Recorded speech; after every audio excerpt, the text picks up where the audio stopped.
¿Qué tal, amigos? Una vez más estamos junto a ustedes para estar en este programa Minuto 30, donde compartimos con diferentes pastores, diferentes amigos, temas relacionados con la vida diaria, con la sociedad, con todo lo que nosotros somos, pero también con el tema del pastorado, cómo los pastores viven algunas situaciones que a nosotros nos parece ser que no las vivieran, pero que las enfrentan cada día. Y una de las grandes tareas, y por eso estamos con el pastor Iván Tobar, pastor de la Iglesia Bautista Bethesda en Lo Prado, ¿no es cierto? Y también rector del Seminario Teológico Bautista en Santiago, para compartir temas como estos del pastorado. Pero hay un tema, Iván, que también toca a los pastores y que a veces algunas esposas, algunos hijos, dicen, el Señor te llamó a ti. ¿Cómo vive el pastor el tema de la familia pastoral? ¿Cómo enfrenta ese tema? Encontramos, por ejemplo, hijos de pastores que son muy cercanos al Señor, muy buenos siervos del Señor, y hay otros que no quieren nada con el Señor. ¿Cómo enfrenta el pastor la vida familiar? Porque una cosa es cómo tú enfrentas la iglesia, y como hemos hablado, ¿no es cierto?, y la fama, y cómo te preparas para recibir esto, y cómo enfrentas diferentes luchas que el pastor tiene. Pero esta no es una lucha, pero es una vivencia diaria. ¿Cómo logras separar el hecho de que de repente, por ejemplo, te cuento una experiencia, yo tenía mi hija menor, no sé, 4 o 5 años, tal vez menos, estaba pastoreando en el norte, en Chuquicamata, y había que salir de la casa para llegar a mi oficina un buen trecho, y ella se la arregló para llegar a mi oficina y toca la puerta. Y entra a mi oficina, yo le abro y entra y me dice, vengo a hablar con el pastor. Y yo le dije, ¿y qué sería? Me dice, bueno, porque veo que todos los hermanos, cuando quieren hablar contigo, vienen a la oficina. Y yo vengo a hablar contigo, pero quiero hablar con mi papá. Esa cuestión me sonó. O sea, porque por algún tiempo, en algún momento, yo no hice la diferencia. Y claro, tengo que ser pastor de mi familia. Pero ¿cómo hago la separación? ¿Cómo logramos eso los pastores?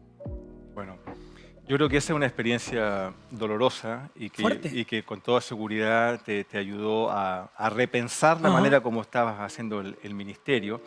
Yo creo que todos más o menos vivimos tensiones con más o con menos intensidad en esta misma línea.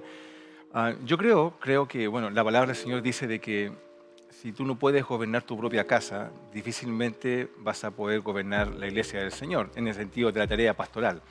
Es decir, el texto bíblico pone una relación muy directa entre la forma como tú gobiernas tu casa, como tú administras tu hogar, que es la primera iglesia que el Señor te entregó, y la iglesia del Señor. Ambas cosas no pueden ir separadas. Quienes somos pastores sabemos que esta es una tensión permanente, ¿ya? De hecho, la tensión es tal así que el apóstol Pablo sugiere, ¿cierto?, que mejor nos quedemos solteritos porque tenemos una sola vía a donde reportarnos, ¿no? Claro. Quienes estamos casados sabemos que esto es una tarea permanente en el caso de nosotros. Yo creo que esta es una cuestión tan fundamental y que tiene el poder de destruir ministerios completos. Primero, porque se puede invisibilizar al punto de que mostramos una realidad hacia la vida pública, ¿cierto?, pero una realidad distinta interiormente. La iglesia que tengo la bendición de pastorear es una iglesia que tiene una componente de restauración muy fuerte. Nosotros trabajamos mucho en la restauración. Y tenemos programas, por ejemplo, que son para ayudar a visibilizar todo lo que es la violencia contra la mujer.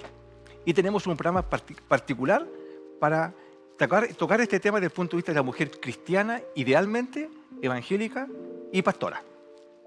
¿Qué es lo que observamos? Observamos una disfuncionalidad tremenda en el ejercicio pastoral, donde los pastores, ¿cierto?, son pastores incluso de sus esposas. En otras palabras, tratan a sus esposas como si fuera una feligrés más. Y a sus hijos también. Entonces, yo creo que esta es un rol equivocado y que tiene, como señalaba, el poder de destruir matrimonios y matrimonios pastorales.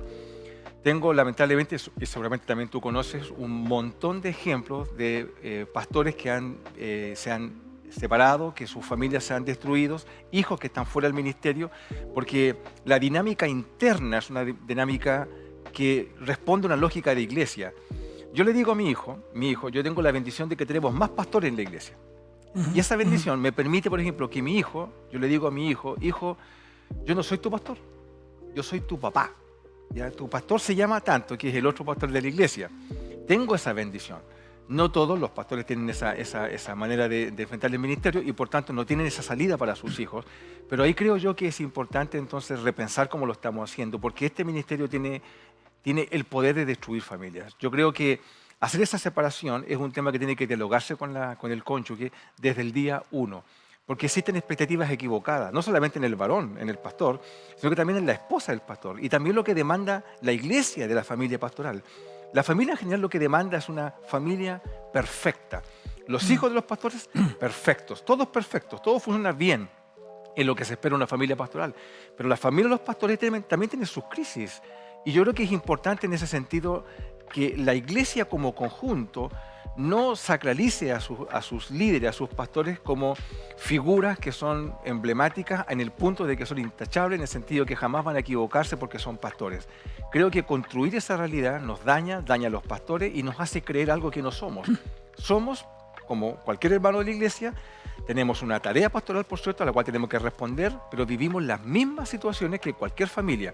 Nos cuesta llegar a fin de mes, tenemos problemas económicos, nuestros hijos tienen problemas en la adolescencia, tienen problemas en sus propias vivencias, tenemos situaciones familiares que atender, tenemos pérdidas, tenemos las mismas realidades que cualquier hermano de la iglesia. Por tanto, si no hacemos esta separación, creo yo que nos hacemos un flaco favor porque estamos construyendo un ideal, alimentando un ideal que la iglesia espera de las familias pastorales que no se condice con la realidad.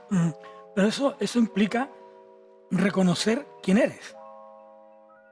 Como decíamos en un programa anterior que vimos juntos, ¿no es cierto? Estas luchas que el pastor tiene y tiene que enfrentarlas porque de otra manera no puede salir adelante. Pero ¿cómo logras hacer notar? Porque la gente te ve como el esposo ideal, sin saber lo que pasa dentro de tu casa. Te ve como el papá ideal, sin saber qué pasa dentro de tu casa. Te ve como, no sé, otra vez, no sé si es la mejor palabra, pero como el hombre ideal. ¿Ya? Por eso es que cuando un pastor es soltero, por ejemplo, es como la persona que yo quiero de yerno para mi casa, ¿no es cierto? O esposo de mi hija, diría alguien por ahí, ¿no es cierto? Porque es el ideal. Pero ¿es tan así aquello? ¿Es tan de esa manera? ¿O no lo es así? No, yo creo definitivamente que nosotros mismos hemos construido ese ideal. Los pastores, sí, yo creo que incluso desde la predicación se construyen ideales que no se condicen ni con la realidad bíblica ni con la praxis en la vida real de las familias pastorales. Yo creo que nosotros lo que tenemos que hacer es transparentar nuestras luchas. Ese es un tema que yo siempre recurro a aquello porque creo que es importante que la iglesia conozca esa realidad. Recuerdo una situación en particular, hace años atrás yo estaba predicando en la iglesia y cuando terminé de predicar se produjo un momento muy lindo donde la gente pasó adelante para ser bendecida, para abrazarnos unos a otros. Fue un momento de comunión muy lindo. Cuando yo hago eso, mi hijo, que tenía unos 3 años, viene a mí y se me pega a la pierna.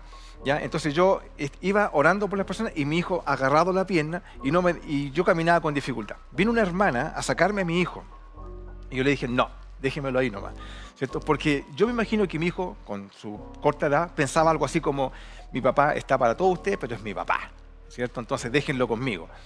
Yo creo que esa enseñanza pastoral a la iglesia en ese momento y otras muchas más ayudan a desmitificar esta realidad que nosotros mismos, yo insisto, creo que construimos.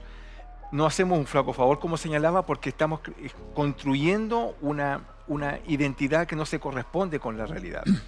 Nuestras esposas sufren, primero porque, como bien señalabas, muchas veces las esposas tienen una expectativa, o sea, el hombre que duerme con ellas, no es el mismo hombre que está en el púlpito. Es como que hay una disociación de identidad, ¿cierto? Y los mismos hijos observan a su padre que es una persona diferente. Con todo el mundo es alegre, con todo el mundo es está dispuesto a escuchar todas las realidades, pero no está dispuesto a escuchar la realidad de su propia familia.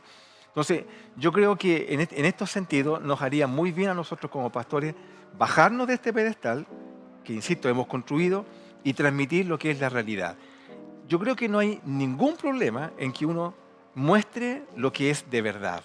Porque creo que uno se humaniza con eso. La iglesia entiende que uno tiene las mismas luchas y bueno, vive y sale adelante con su familia pastoral, con mucho esfuerzo, y creo que ese esfuerzo es leído por los demás, en el sentido de que si el pastor puede, teniendo las mismas luchas que nosotros, también yo puedo entonces avanzar en mi vida matrimonial. Hay una enseñanza, Iván, antigua, que cuando colocaba el orden de prioridades, y quiero que no hables de eso, el orden de prioridades era, yo creo que tú lo sabes también, te tocó vivirlo a lo mejor. Correcto. Primero Dios, segundo Dios, tercero Dios, cuarto la iglesia y quinto la familia. Parece ser que las nuevas generaciones cambiaron eso. La nueva visión del pastorado cambió eso ¿por qué razón? ¿Cuál fue la razón para cambiar eso? Sí. Porque eso sonaba, te lo digo desde mi perspectiva, yo soy pastor antiguo, tengo más de 40 años en esto. Yo egresé del seminario del año 81, que son unos cuantos años. Por lo tanto, fuimos criados así.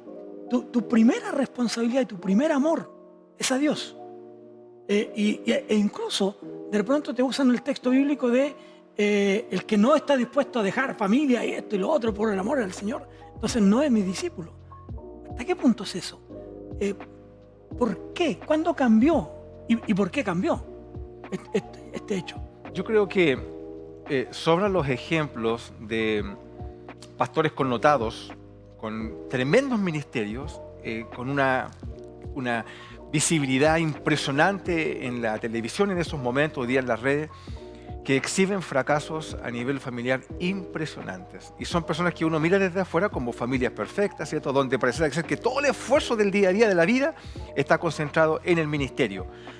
Yo creo que este orden de prioridades ha dañado la visión de seguir esa lógica. Lo que produce es justamente lo que señalé, familias disfuncionales desde el punto de vista ministerial. Yo creo que el Señor, en primer lugar, por supuesto que sí. Cuando el Señor es primero en tu matrimonio, claro, todo anda bien. Exacto. Incluso cuando es primero en tu ministerio, de perolullo lo que estoy diciendo, todo anda bien. Cuando está primero en tu vida sexual, en tu vida económica, en toda tu vida, ¿cierto? En todos los ámbitos, todo anda de manera igual.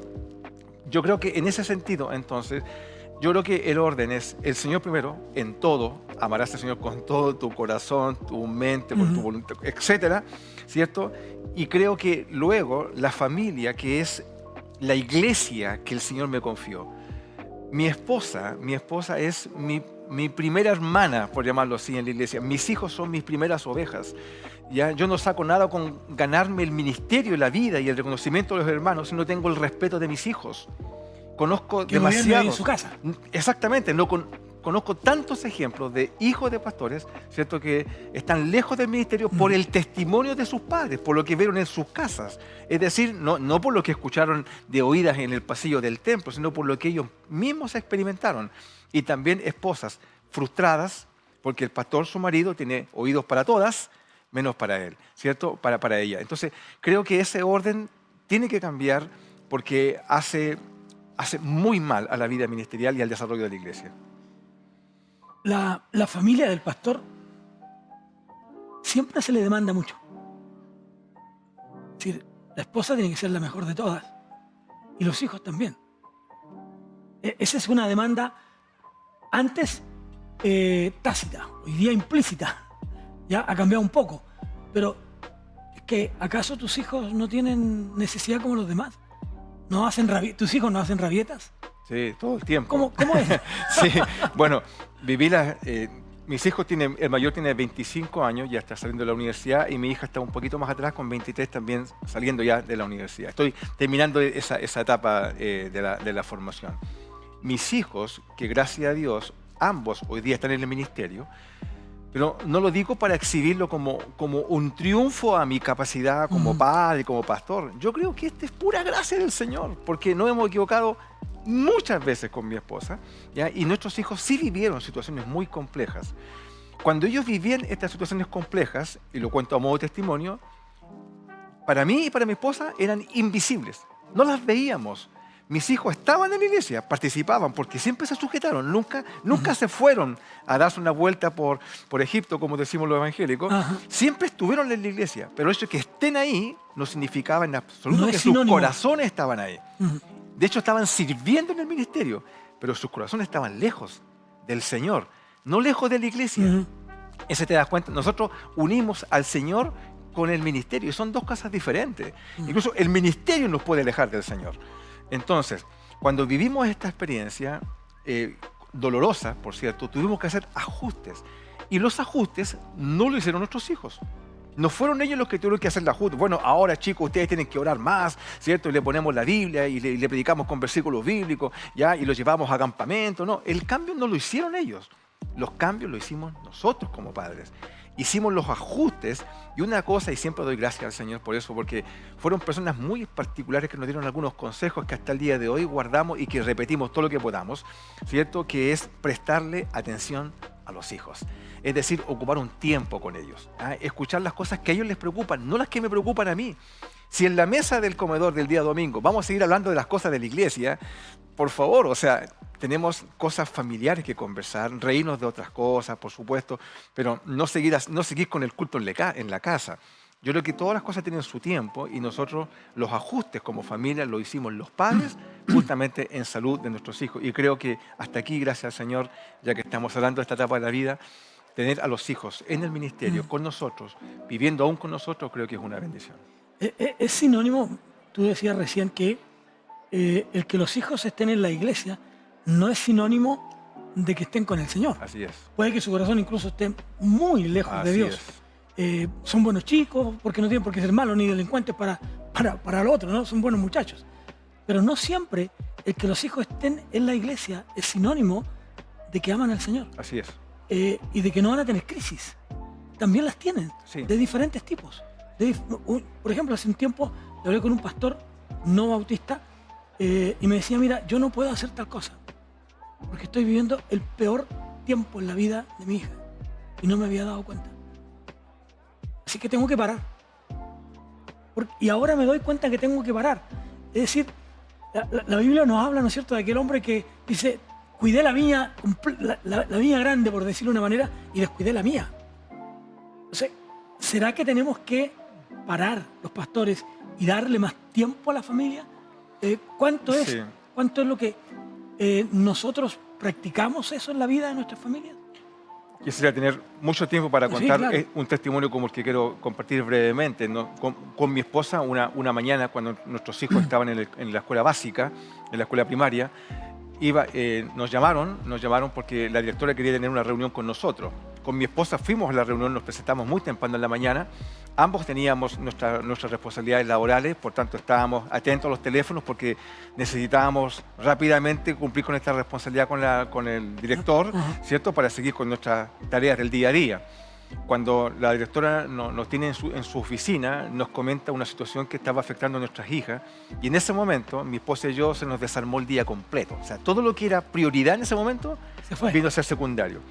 Desde ese día y por en un periodo que yo diría que no fue menor de 6 años aproximadamente, vino todo un proceso de transformación familiar para nosotros, donde tuvimos que reinventarnos como padres, reinventarnos como pastores, porque seguimos siendo pastores en ese tiempo. O sea, claro, la iglesia tiene que seguir siendo pastoreada. Tiene que seguir funcionando. Claro, y ahí viene la virtud para nosotros de poder incorporar a otros pastores al ministerio que nos ayudó justamente a suplir, ¿cierto? Y distribuir las responsabilidades y también tener pastores dentro de nuestra propia congregación que también nos puedan pastorear. Entonces, ese ajuste fue muy importante y nosotros tuvimos que aprender a ser papás de nuevo, por decirlo de una manera. Y ahí yo recuerdo siempre un consejo. Alguien me dijo, mira, no te preocupes si tu hijo hace esto, otro en la iglesia. O sea, preocúpate de que ame a Dios. Una persona me dio ese consejo. Preocúpate que ame a Dios. No que lo enrede el ministerio. A veces los padres lo que queremos es que los hijos estén en el ministerio, ¿cierto? Que toque la guitarra, que esté acá, que estén sirviendo en la iglesia. Pero puede estar sirviendo como mi propio ejemplo personal. Yo serví en la iglesia estando lejos del Señor, ¿ya? Y tengo mi propia experiencia de vida, lo puede demostrar. Mis hijos estaban en el ministerio, pero su corazón estaba lejos. Por tanto, tuvimos que repensar la vida como pastores de nuestros propios hijos y asegurarnos que nuestros hijos amen a Dios, no el ministerio. por importante que sea, sino que amen al Señor. Si eso está salvado en la vida de ellos, yo puedo tener tranquilidad, que mis hijos van a saber cómo comportarse, cómo vivir la vida, cómo tomar definiciones, porque Dios está en su corazón, es lo primero que tienen. La experiencia de la vida ministerial viene después, viene como un corolario, como una suma, pero lo importante es que su corazón esté conectado al corazón del Señor. ¿Cómo logran los pastores, Iván, mantener la intensidad del amor conyugal, del amor de esposa, del amor del esposo hacia su mujer? Porque con el ministerio se enfría de pronto. Estamos tan metidos en el ministerio que nos olvidamos, como bien tú decías, que y vamos a dormir siendo pastores. Y seguimos siendo pastores. ¿Cómo logramos sanar eso? Sí. Que a muchos, les digo, hoy día tenemos muchos pastores, bien tú lo mencionabas, pastores divorciados, pastores en crisis serias matrimoniales. Y que no, la gente pareciera no saberlo, pero los hermanos lo perciben. Aquí hay un problema. Algo pasa, el pastor como que no se comunica con su esposa. Sí, eso es un tema muy importante. Yo creo que hay que ser fiel al pacto. Eso para mí es lo primero, ¿ya? Porque Dietrich Bonhoeffer, ¿no? Dice en uno de sus libros, dice, no es el amor lo que sostiene el matrimonio, sino que es el matrimonio lo que sostiene el amor. Es decir, es el pacto, ¿cierto? Haciendo el símil de el novio Cristo, ¿cierto? Con la iglesia, es el pacto lo que sostiene la relación. El amor va cambiando, el amor va mutando a través de los años, pero la palabra empeñada, el pacto hecho con la mujer de tu juventud, como dice recréate con ¿cierto? la mujer de tu Recréate, juventud. claro, ¿cierto? Sustenta tomando el modelo de Cristo. Cuando uno ve la relación que tiene Dios con su pueblo, uno lo que ve es una relación de gracia. Yo le aplico gracia a mi esposa, mucha gracia. Y ella aplica mucha gracia conmigo para poder mantener el vínculo. Creo que eso es muy importante. Lo otro que hay que vigilarse. Yo creo que entonces hay que ser inteligente, no solamente espiritualmente hablando, sino que ser inteligente en la relación. Como tú señalabas hace un momento atrás, el pastor, ¿cierto? En muchos casos es el hombre ideal dentro de la iglesia, porque enseña, predica, muestra un mundo, una realidad, ¿cierto? Que las hermanas dirán, wow, yo quiero ese tipo de esposo para mi vida. Entonces, el pastor, aunque sea muy poco agraciado físicamente, es un hombre ideal y es atractivo. Y la esposa del pastor también. Entonces, porque se conjugan esas imágenes hacia el exterior. Yo creo que el matrimonio tiene que cuidarse mucho, mucho. Y tiene que cuidarse porque nuestro enemigo anda como león rugiente buscando a quien devorar y busca justamente donde hay debilidades. Si yo tengo una relación no sana con mi esposa en términos sexuales, en términos emocionales, en términos de crianza, si esas cosas no están siendo saldadas en su tiempo, cuando van a entrar situaciones en la vida matrimonial que nos van a poner en conflicto. Y yo creo que hay que estar muy atento. Por eso creo que el pastor tiene que dedicarle un tiempo importante a su esposa. Y cuando lleguen a la cama, como yo creo, todos los hermanos deben salir de la cama. ¿Ya? Y entramos, ¿cierto? Y estamos en un tiempo con nuestra esposa, que es el tiempo que Dios nos ha regalado para estar juntos. Y creo que es muy sano que los matrimonios de pastores tengan una vida que pueda sustraerlos cada cierto tiempo de la realidad de su propia congregación y regalarse tiempo para estar solo. Creo que eso alimenta mucho la relación a través de los años. Iván, nos va quedando poco tiempo otra vez. Bueno, vamos llegando ya al final de esta conversación tan amena que tiene que ver con la familia del pastor y que en alguna medida yo creo que es fundamental en el ministerio, porque marido de una sola mujer, que gobierna bien su casa. Alguna razón tenía, ¿no es cierto?, el apóstol para decir, oye, esto es primordial en tu familia, no es secundario. Dios es primero siempre, por supuesto que sí, pero si no gobiernas tu casa, no vas a poder gobernar en el buen sentido de dirigir, conducir, ayudar, cooperar con tu familia. No vas a poder hacerlo. De esa manera entonces, pero antes de ir terminando ya, yo quisiera que nos contara un poquitito, además de papá, de pastor, de esposo, de rector, de no sé qué más, eres escritor, has escrito algunos libros.